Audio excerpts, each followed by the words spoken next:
Hey there, welcome to a new video. I hope you already enjoyed this demo you were just able to hear. And today I want to break it down. Before we start, please make sure to drop a like and comment, but also subscribe if you haven't already, which is the best way to support me and my channel. So a few days ago, Surgeon, who is one of the most talented and correct producers out there, sent me a sample pack and asked me to produce a cool demo track for it. And I instantly said yes, because I love his work and I wanted to see how I can use his samples in a creative way. So I did not just drag and drop the different samples in there and call it a day. I heavily processed 95% of the sounds, layered them and used them in creative ways, which they are usually not intended for. So this was a really cool challenge and I really enjoyed the outcome. I will put a link of the sample pack down below if you are interested. These samples are just insane and you can use them in so much fun ways. Especially the drums are insane. Yeah, perfect kicks for heavy dubstep, also the snares.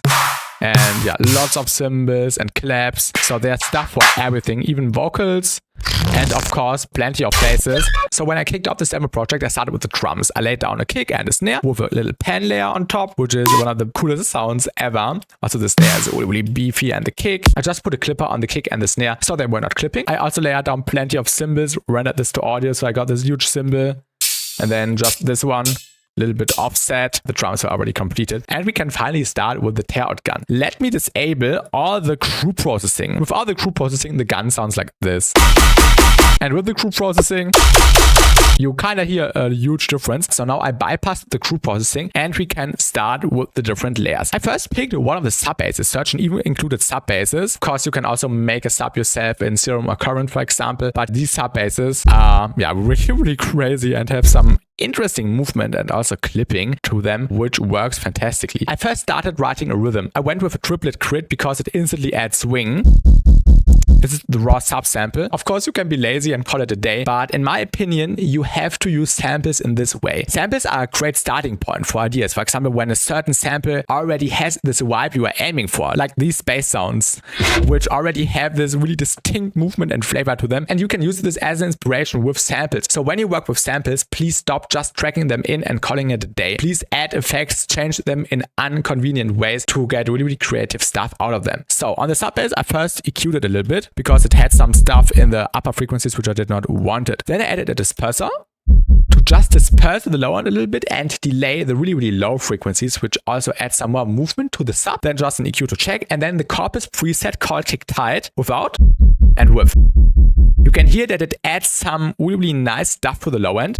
And the most important thing is that you have to tune it to the note you are aiming for. So I tweaked the tuning knob until it was sounding good. You can hear, you can get different flavors when the tuning has a different position. So this tuning setting worked really well. One of the most important elements when it comes to Tearout basses are the kick drums. The kick itself sounded like this. First, I cut out the low end, and then you can see I added snap peep. I first frequency shifted everything up, added a lot of distortion with Tearout, even more distortion with the shaper, and finally a transient shaper with a really high attack and the speed all the way up and the sustain down so you can make it plucky again. This, together with the sub bass, nothing spectacular yet. The main stuff comes from the crew processing, which we will dive in later. Then there's the first body layer. I used the sample again, which is this one right here, which is already a cool gun loop and also has a really cool vibe to it, which you definitely can follow. And I did this with it. So it sounds completely different, and the main stuff comes from the snap peep. I was using a filter table right here, which is being modulated by an audio follower. So an audio follower just follows the movement of the sample. And this movement is being applied to the table position of filter table. There are plenty of filters in filter table which you can use to create cool tonalities, and I found this tonality really nice. Then I also added more distortion with shaper again and just some EQing to get rid of the low end. Then there is a noise layer which is part of this 21 group. Let me disable this group processing really quickly. And the noise itself sounds like this. Without this processing, it sounds like nothing essentially. And this was also a sample from the Surgeon sample pack.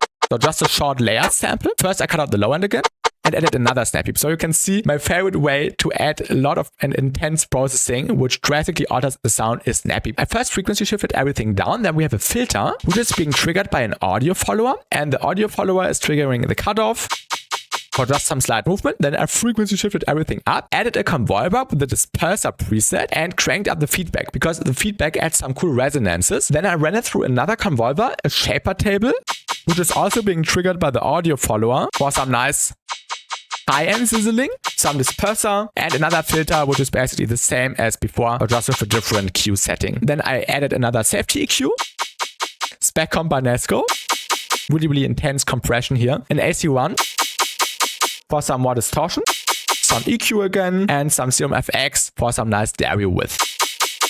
In the group processing, we have some stuff going on. First, I always add an EQ to check what the current spectrum looks like, because in the other sounds I also have some other layers, which I will talk about later. A filter verse, which adds some additional classy texture. The string filter does a lot. A little bit of riff by minimal audio for some intense distortion, and spec comp again with some contrast heavy curvature compression. So I was just able to isolate some parts and get the most out of the texture. Besides that, I added an EQ again to get rid of the lower frequencies and a reason reverb for some nice room. And that's basically all the 4 layers for the gun. We had the noise layer, we had the body layer, the transient layer, and the sub layer. These layers are going into the major group, which is the 13 group right here. And without the group processing, it sounds like this. Now I will talk about all the different steps which I did to make this work in context and beefy, which is the reason why you are here. Alright, the first step is the disperser. The disperser is responsible for delaying all the frequency content down below. So the higher frequencies are coming first and the lower frequencies are slightly being delayed. So it gets that nice pulling character without and with. I also added an EQ to get rid of some of the sub-frequencies, which were a little bit too strong in my opinion, because now we are distorting it. And when we are distorting it too much, everything sounds muddy and not good anymore. I just added a kilohertz distortion with a lot of bias, some drive, some spread, and the mix is not all the way up. So it just adds a little bit of texture to everything. Just an EQ to check what it is sounding like right now. And then we have a parallel processing chain. The parallel processing chain consists of 2 lanes. A lane for the higher frequencies and a lane for the sub-frequencies. Let's start with the sub-frequency lane. The sub-frequency lane starts with an EQ to just low pass everything. Then I added an ambassador to enhance the lowest frequencies in the range of up to 100 Hz, but you can see the wet is not all the way up. It's actually not really much of the ambassador effect, which is coming through here. According to the context and according to the layers, you may add more or less of the wetness here. Then I added another corpus kick tight to just give the sub-frequencies a more distinct tonality again. And now we have the second lane, basically just a high pass EQ. And this is going into some general processing again. So we can collapse this and start with this snap peep. And this snap peep is really important. I was using this method the first time when I worked on the collab with Serum, which came out on the 10-year anniversary Full Flex audio compilation. Definitely check out our tune, which came out fantastically. If you haven't listened to it yet, please make sure to do so. This snap peep contains some interesting stuff. I ran out of the slice EQ license. I had the subscription at this point. You can also replicate this just with the kilohertz filter. So let me disable these 2 lanes right here. The bit crusher just adds some texture to everything. Then we have the slice EQ, which cuts out the highest frequencies. You can see the curve a little bit behind this. You can just replicate this with a filter and just put it on this setting and you should be good. After that, we have a parallel lane. So this icon stands for a parallel processing chain. And we have a ring mod on self and another slice EQ just with the high frequencies. So we just have the ring modded high frequency content in this lane. And this together with this layer adds this really polished, clean and nasty high end, which everyone desires. And this goes into another disperser. Disperser delays everything again in the lower frequencies. We have the fake out chain, which I will talk about later. And then we have the kilohertz distortion again, which distorts everything together on the saturate mode with some drive and a little bit of spread. And then we have a kilohertz filter, which is a notch filter and it cuts out all the muddy frequencies. Last but not least, I have this EQ, which just boosted the frequencies again in this area. And a delay for more swing. This delay basically is just a channel delay alternative. I had the dry wet on 100% and basically delayed everything by a few milliseconds to the right. And these 4 layers with all the processing work really well together. You cannot hear the input samples anymore. So you can use samples as a starting point and take it as an inspirational challenge to make something completely new out of them, which maybe follows the same vibe. And you can see it is possible. So this is the way how you should use samples. And we also have this other main sound, which is also one of the sounds from the sample pack, this one. And I did some processing on this. I will not disable the main processing now. I will just disable the individual processing and show it to you really quickly. I first cut out the lower frequencies, then added a snappy with the Nasko band reject filter, some saturator, frequency shifter, filter triggered by the audio follower, so you know this method now, to add some movement in the mids, and some shaper table for some additional distortion. AC1 for more saturation, and spec comp, of course, to glue everything together. So this has this really wowly character to it, which is one of the main sounds. We also have a few more layers, like this additional body layer, which was also one of the sounds from the Search Pack. And yeah, you can also not hear that it sounded like this once. First I added Fusion by iFeature, which resynthesizes everything. Then we have a snappy with a notch filter again, a filter and some distortion, an auto filter, a notch filter with some drive, spec comp by Nasko again on the contrast mode, some EQing, some more snappy with disperser, filtering, filter table for tonality change, more shaper and a comp filter, an AC1 for more saturation, an EQ, and some Serum FX for more stereo width. And finally, I automated a volume, but this automation actually does not really make sense. It's just cutting out something of the beginning here and leaving the rest like it is. Once again, you cannot tell that this was a sample once.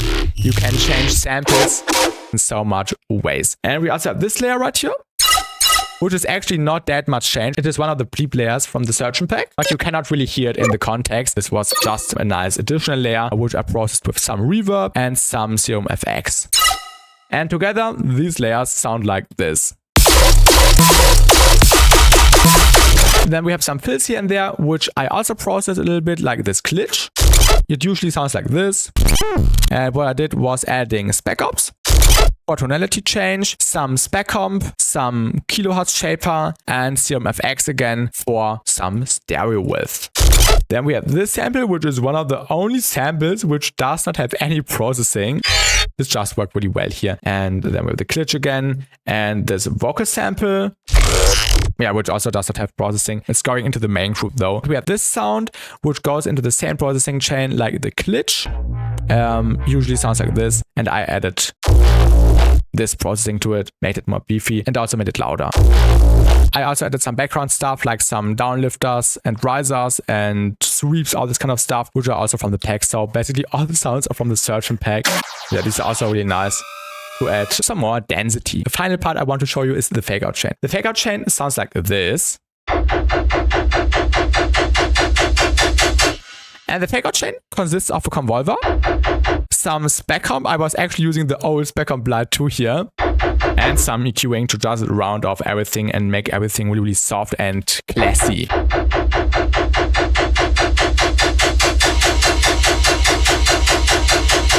Being introduced in the second half.